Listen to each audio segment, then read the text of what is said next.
Hello friends, welcome to my YouTube channel Quality Education, and today we will discuss about another technique in operation research, that is artificial variable technique. Okay, तो पिछली दो videos मैंने simplex method पे बनाई थी। मैंने पूरी कोशिश करी आपको समझाने की। उन दो क्वेश्चन के हिसाब से, मेरे हिसाब से, जहाँ तक कि मेरी प्रैक्टिस बोल रही है, उस हिसाब से अगर दो क्वेश्चन वो आप समझ लेते हैं तो आप सारे क्वेश्चन कर सकते हैं सिंप्लेक्स मेथड के। तो सिंप्लेक्स मेथड के बाद हमारे पास एक और टेक्निक आती है जो कि सिंप्लेक्स मेथड जैसी ही है, जिसको हम कहते हैं आर्टिफिशियल वेरिएबल टेक्निक होती है। दो टेक्निक इसके अंदर होती है, the big M method and the two phase method. तो आज इस वीडियो में मैं आपको बताऊंगा द बिग एम मेथड के बारे में कि बिग एम मेथड होता क्या है। तो ये नाम से बिग एम मेथड है, इससे डरिएगा मत। इस एम को मैं छोटा कर दूंगा, स्मॉल एम कर दूंगा, द स्मॉल एम मेथड, और बहुत अच्छी तरीके से आपको बताऊंगा। वीडियो को ध्यान से देखिएगा, एंड तक देखिएगा, और आसानी से आप समझ जाएंगे कि किस तरीके से इस तरह के क्वेश्चन को सॉल्व करते हैं। ठीक है, तो आर्टिफिशियल वेरिएबल टेक्निक होती है। सिंप्लेक्स मेथड के क्वेश्चन ही होते हैं, उन्हीं को सॉल्व किया जाता है बिग एम मेथड से। ओके, तो बिग एम मेथड एक अलग मेथड है, अलग तरह की टेक्निक होती है, जिससे हम आर्टिफिशियल वेरिएबल को इंट्रोड्यूस करते हैं क्वेश्चन में या सॉल्यूशन में, और उस आर्टिफिशियल वेरिएबल को लास्ट में एलिमिनेट भी कर देते हैं, क्योंकि वो आर्टिफिशियल है, उसका कोई मतलब नहीं है। ओके, तो क्वेश्चन इस तरीके से आएगा, minimise z is equals to 12x1 plus 20x2, objective function, subjective function 6x1 plus 8x2 greater than equal to 0, 7x1 plus 12x2 greater than equal to 120, where x1 and x2 are greater than equal to 0। ठीक है, देखो सबसे पहले अगर आपको exam में identify करना है कि ये क्वेश्चन बिग एम का है या नहीं है, तो सबसे पहली बात मैं आपको बता दूं सिंपली कि पहली बात तो वो जो एग्जामिनर होता है वो कई बार आपको कह देता है कि solve this by big M method, और अदरवाइज उसने नहीं कहा है तो एक मैं आपको टेक्निक बता सकता हूँ किस तरीके से आप पता करें कि वो बिग एम का है कि नहीं। देखिए, ये जो साइन आप देख रहे हैं ना, अभी तक जो आपने मेरी वीडियोस देखी होंगी, ये दो क्वेश्चन हमने किए हैं, उसके अंदर ये जो साइन था ना, ये लेस देन इक्वल टू का था। मैक्सिमम टाइम्स में क्या था, लेस देन इक्वल टू का। और जब हमने मिनिमाइज का क्वेश्चन किया था, एक बार ये साइन चेंज हुआ था, ये ग्रेटर देन इक्वल टू का हुआ था, लेकिन आप उस क्वेश्चन को वापस जाके देखेगा वीडियो में कि उसके अंदर जो एलएचएस में जो वैल्यू थी ना, वो माइनस में थी।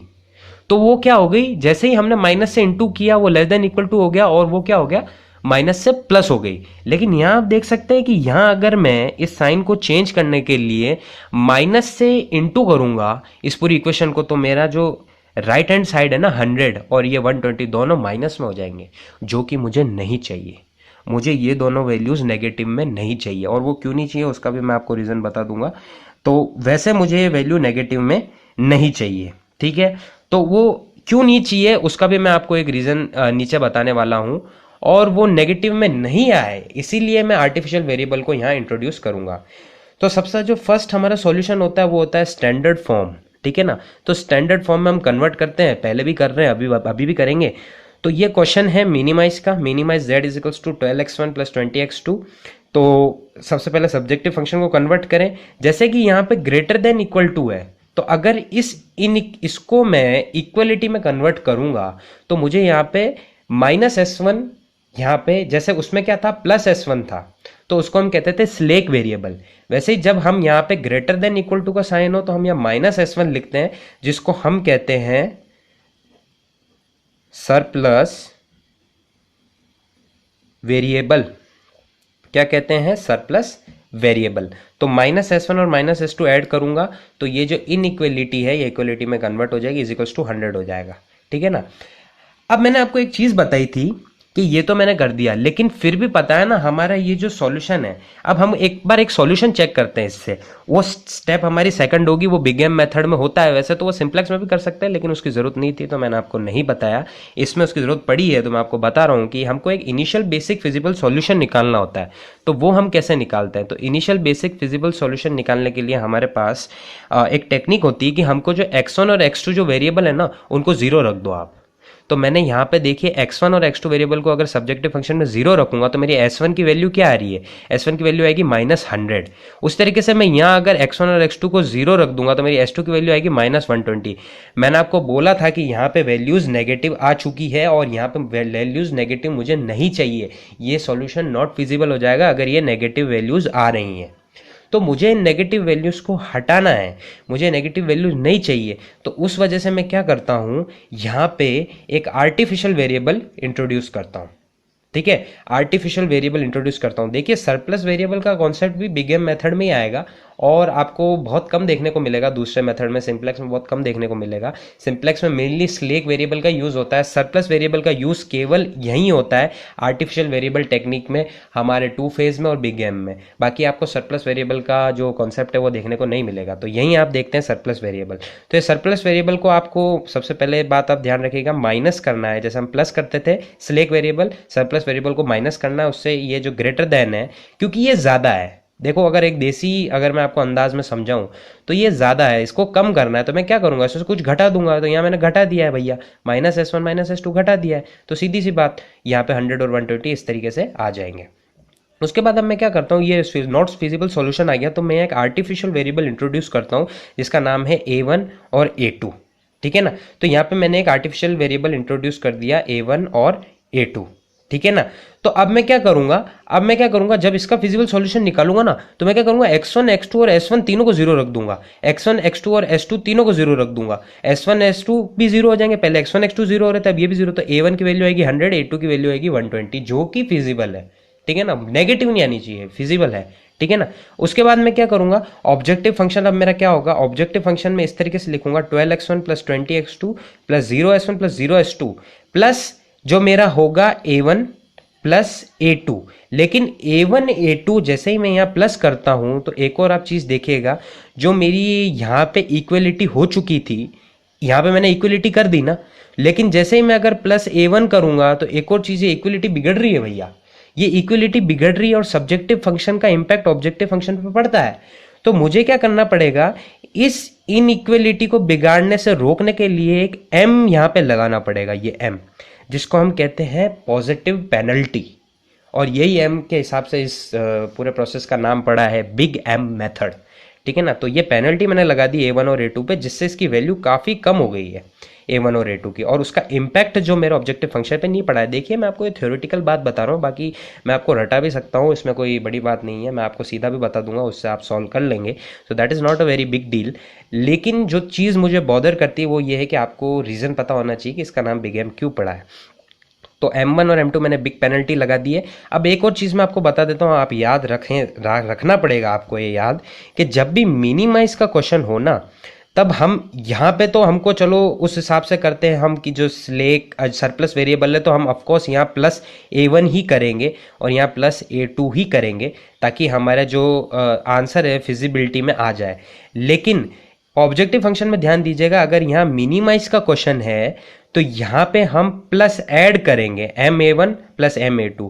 लेकिन अगर ये क्वेश्चन मैक्सिमाइज का होता तो हम यहाँ पे -ma1 और -ma2 करते। तो ये चीज़ काफ़ी ध्यान देने वाली चीज़ है, आपको ये ध्यान रखनी है कि यहाँ पे मिनिमाइज का क्वेश्चन है तो पॉजिटिव ma1 पॉजिटिव ma2, अगर मैक्सिमाइज का होता तो यहाँ पे नेगेटिव ma1 और नेगेटिव ma2 हम करते। ठीक है, तो इस तरीके से हमारा ऑब्जेक्टिव फंक्शन अब बन चुका है, ये हमारा स्टैंडर्ड फॉर्म आ चुकी है। अब आइए स्टैंडर्ड फॉर्म, अब इसको हमको टेबल में करना है। तो टेबल बनानी है, टेबल वैसे की वैसे ही बनेगी जैसा हम पहले बनाते आए हैं, बस 2-3 चीज़ें नई आ चुकी है, और वो चीज़ें नई क्या है ये वो आप देखिएगा ध्यान से। एक तो फिक्स रेशियो पहले आपको मिनिमाइज का वो वीडियो में बता चुका हूँ कि कैसे आप निकालते हैं फिक्स रेशियो।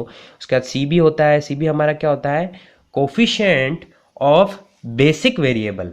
तो यहाँ पे बेसिक वेरिएबल S1 S2 नहीं है, यहाँ पे बेसिक वेरिएबल क्या है, हमारे जो आर्टिफिशियल वेरिएबल है a1 और a2, ये है हमारे क्या है, बेसिक वेरिएबल। ठीक है ना, जब तक कि हमारा एक स्लेक वेरिएबल अगर मान लीजिए, क्योंकि मैंने ये जो दोनों वेरिएबल लगाए ना, ये जो दोनों S1 और S2 ये सरप्लस वेरिएबल है, अगर यहाँ एक भी स्लेक वेरिएबल होता तो मैं उस स्लेक वेरिएबल को इस बेसिक वाली टर्म में लिखता, लेकिन वहां पे एक भी स्लेक वेरिएबल नहीं है, दोनों ही सरप्लस वेरिएबल है, और उसको कंपनसेट करने के लिए a1 a2 लिखा है, तो बेसिक वेरिएबल मेरे दोनों ही हो गए। तो इनको मैं, अगर मान लीजिए वहां पे एक S1 होता स्लेक वेरिएबल, तो मैं उस स्लेक वेरिएबल को भी यहाँ लिखता, लेकिन नहीं है तो मैं नहीं लिखूंगा। यहाँ पे मैंने इसके कोफिशिएंट लिख दिए जो मेरे ऑब्जेक्टिव फंक्शन में m थे, a1 का कोफिशिएंट m था ऑब्जेक्टिव फंक्शन में, a2 का भी m था, वो लिख दिया मैंने। x1 x2 s1 s2 a1 a2 और b और थीटा, सारे जो मेरे अननोन वेरिएबल है वो यहाँ लिख दिए। फर्स्ट वाले सब्जेक्टिव फंक्शन में 6 8 -1 0 1 0, बी जो होती है राइट हैंड साइड वाली वैल्यू वो लिख दी। उस तरह सेकंड सब्जेक्टिव फंक्शन की जो कोफिशिएंट्स थे वो लिख दिया, x1 का 7, x2 का 12, 0 -1 0 1 120। उसके बाद हमको जेड जे की वैल्यू निकालनी पड़ती है, ठीक है ना। तो जेड जे हमारा क्या होता है, मैंने आपको पहले ही बताया है, 6m plus 7m that is equals to 13m। उस तरीके से 8 into M plus 12 into M that is equals to 20m, minus M plus 0 तो minus M, M into 0 plus minus M तो माइनस एम। इस तरीके से हम ये वाली जेड जे वाली टेबल का फॉर्मुलेशन कर लेंगे। उसके बाद सी जे माइनस जेड जे निकालना है।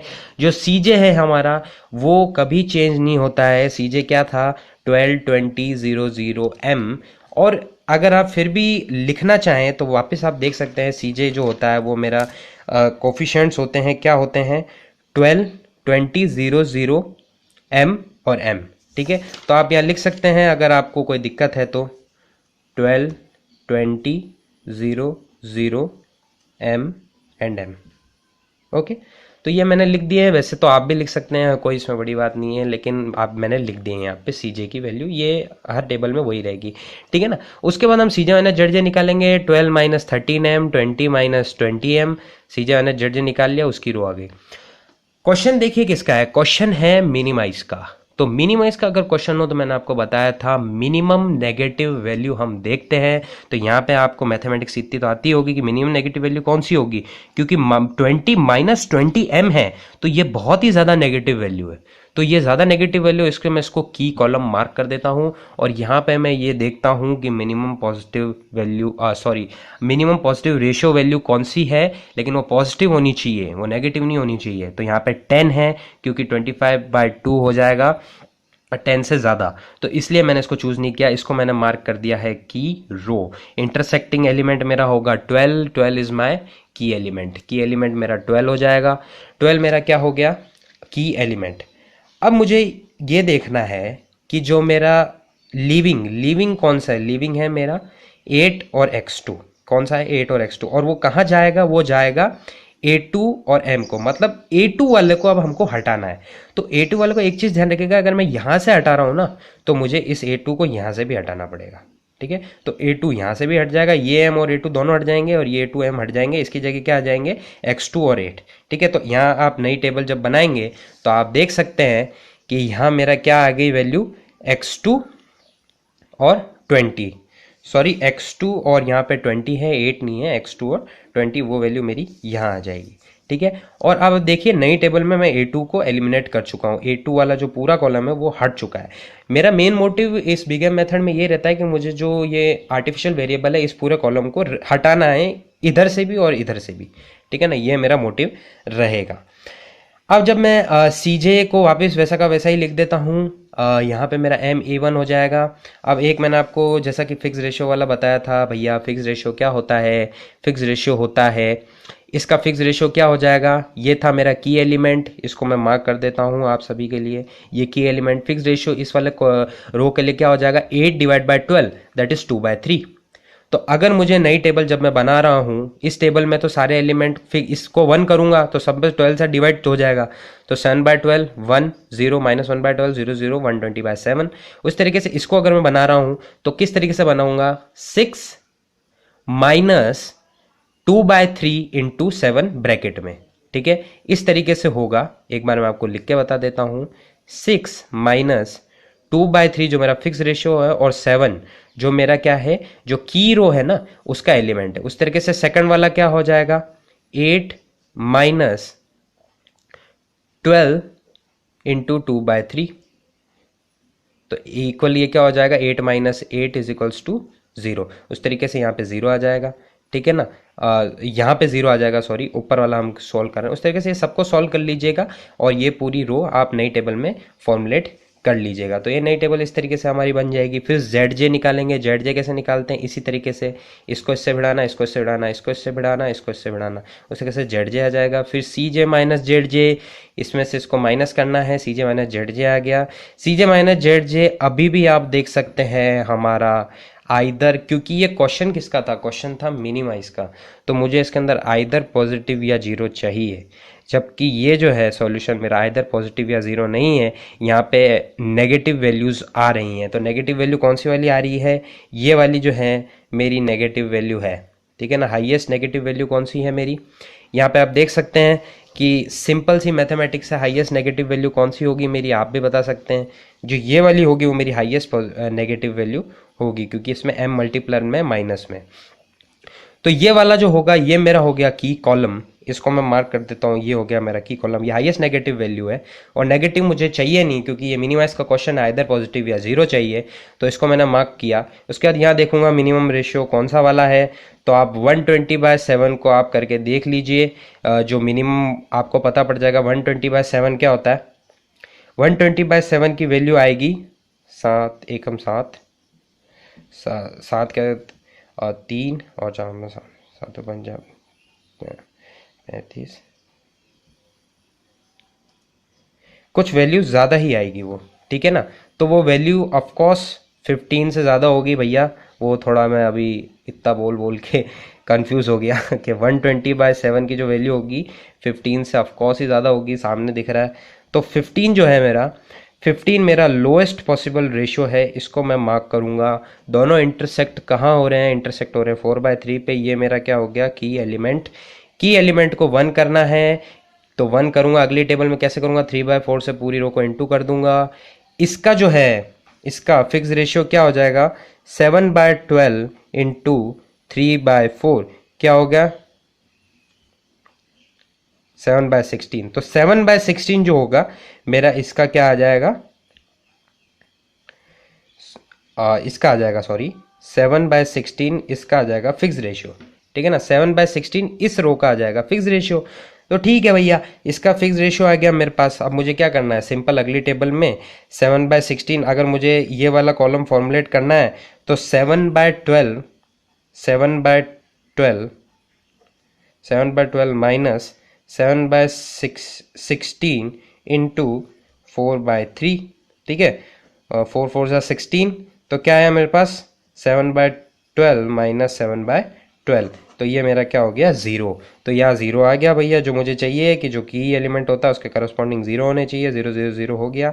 वो मेथड ध्यान रखिएगा किस तरीके से हम ये कर रहे हैं, ये फिक्स रेशियो को मल्टीप्लाई करके और माइनस ध्यान में निकाल रहे हैं, ठीक है ना। ये कभी गलती नहीं होने देगा, ये थोड़ा देखने में आपको ध्यान रखना पड़ेगा, लेकिन ये आपको गलती नहीं होने देगा।